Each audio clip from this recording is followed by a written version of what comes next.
you have any questions, let me know.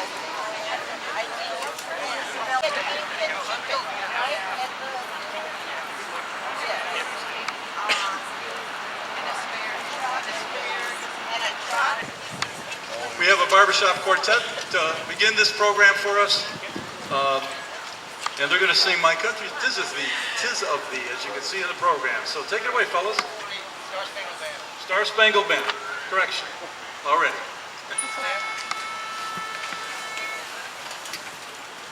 Oh, say, can you see by the dawn's early light what so proudly I don't.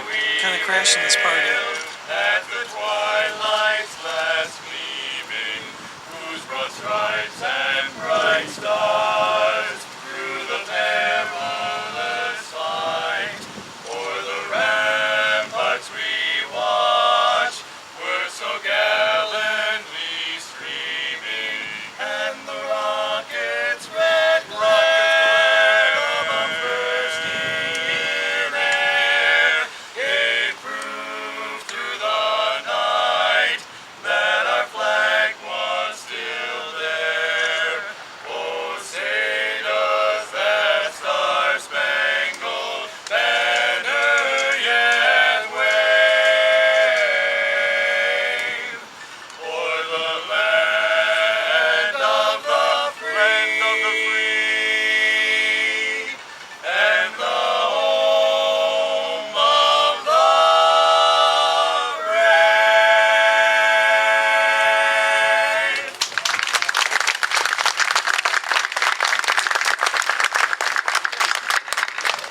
Thank you very much. Now they're going to sing. Thank you, John. It is a great honor for me to be here among you and share this historical event for a great city like the city of Wayne. It reminds us of our past in this community, and we send a message in this capsule to the future. It's a great community, family friendly, always support the local government, especially in difficult time like we witnessing now when the community come out and voted for village and Headley override, also when very few community in the country show that great support to their local government. Take care of this city, serve the people the best way you can with the best services you could provide them with. We honored to have with us the Mayor Pro Tem Donna McCachran and her husband Barry.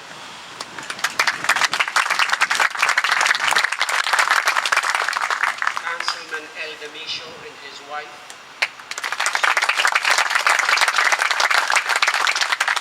Matthew Mahalan, Councilman. And Councilman Jim Henley. Here. I feel that it's a great love and support to your community. I want to thank you, and I hope you'll enjoy the event. States, as well as cheered me on when I was heading in the right direction. It's a great privilege for me to introduce to you our former Parks and Recreation Director, Ted DePoles, who will speak to us about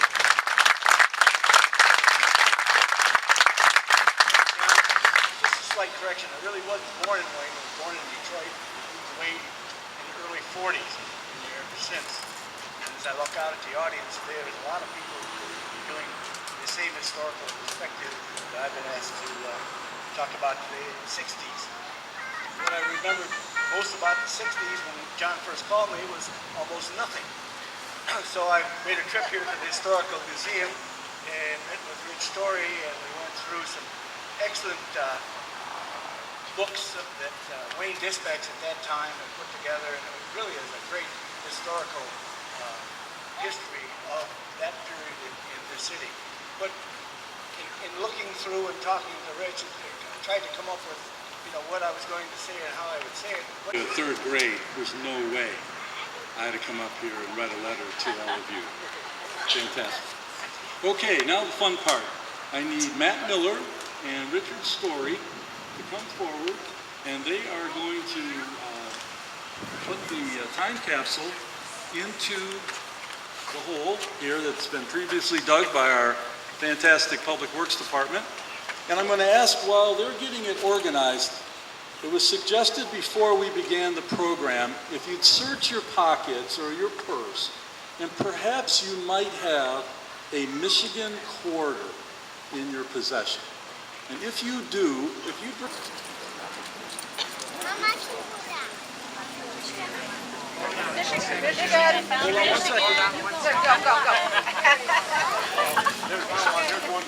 One quarter.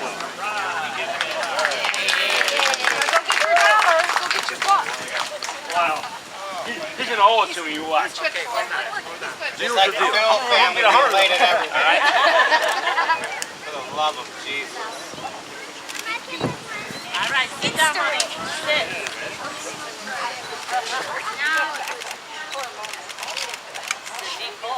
Fight forever.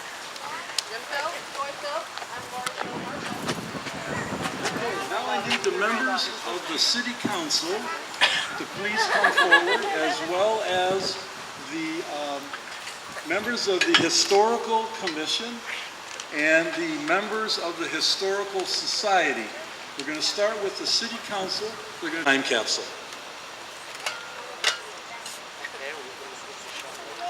Okay, stopping for a little picture here. Two members of the City Council couldn't be present. Little scoops now.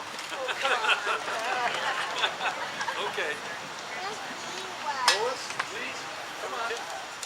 Another 50 years. Right up to the girl, Lois and Sharon and Louise, Darlene. Okay, grab a shovel. Pass the shovels on. Come on around this way with them and we'll just keep them in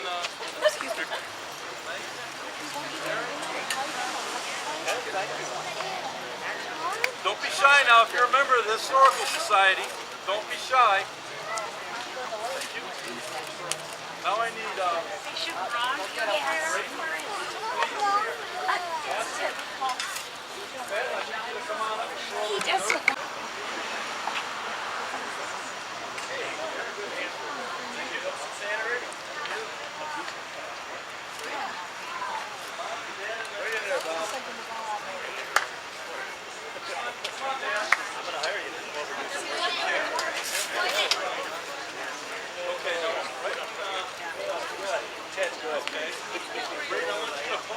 Okay.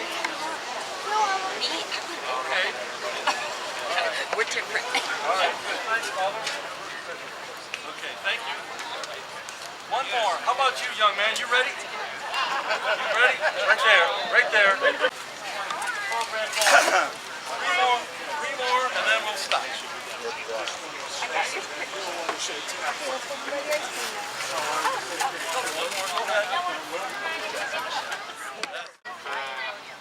We have with us also the former city manager, Tom Daly, who really fooled John Zack and told him it's a piece of cake, easy job.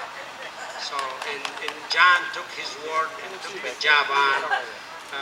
But for me, as a businessman in the community, as a citizen who lived in the city of Wayne for a long time, as a mayor, I can tell you proudly, I'm glad I have the privilege to work with John Zack. John Zack is a city manager who really could take the positive with the negative. If his decision benefits you as a city employee, you like it. If his decision doesn't benefit you, you hate it. If you are a citizen who have a concern with the city, you address the issue to the city manager, and he use his discretion and try to play by the rules 100%. If his decision make you happy, you love him, you respect him. If it doesn't, you ask the mayor why you keep that guy. So I've been with him through hot and cold, and I could tell you The city of Wayne very lucky to have such very hard-working man with a great conscience, man with faith, man with honesty and integrity and high morale. So I'm proud to introduce him to you tonight to talk a little bit about the event tonight. Not too long.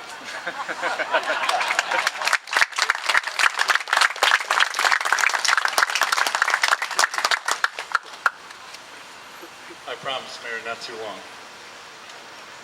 As I said when we began, it's quite a moment today. The people of Wayne in 1960 said, we want to be in control of our destiny. And that's where we are today. We still want to be in control of our destiny. As the mayor and other speakers have indicated, we've been through some ups and some downs, some good times and some bad times. Just stop and think for a minute. In 1960, Ford Motor was making cars in Wayne. For over 50 years, they've been making cars here. And for over 50 years, Wayne has been operating a community that's welcoming to people that want to make a living, have jobs, raise families, follow their destiny, follow their dreams. If you think about it, and Superintendent of Schools is in the back of the room here, so if my math is off, he'll correct me. But if we made 100,000 cars a year in Wayne, and that's conservative, because there was a point in time when 2 plants were operating and they were both on 3 shifts.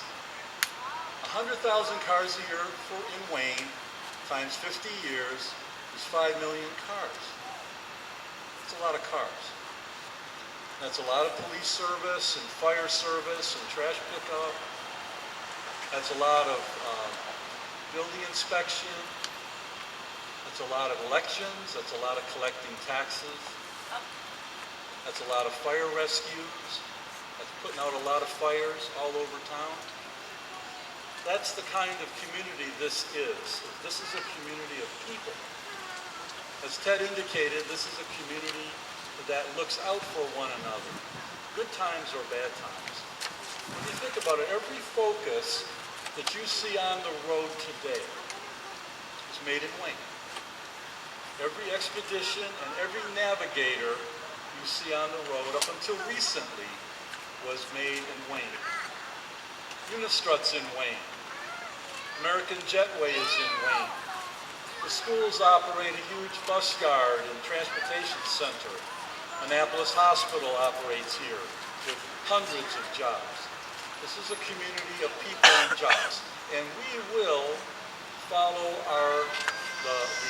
the suggestion, the goal of the people of 1960, and we will continue to work toward making our own destiny.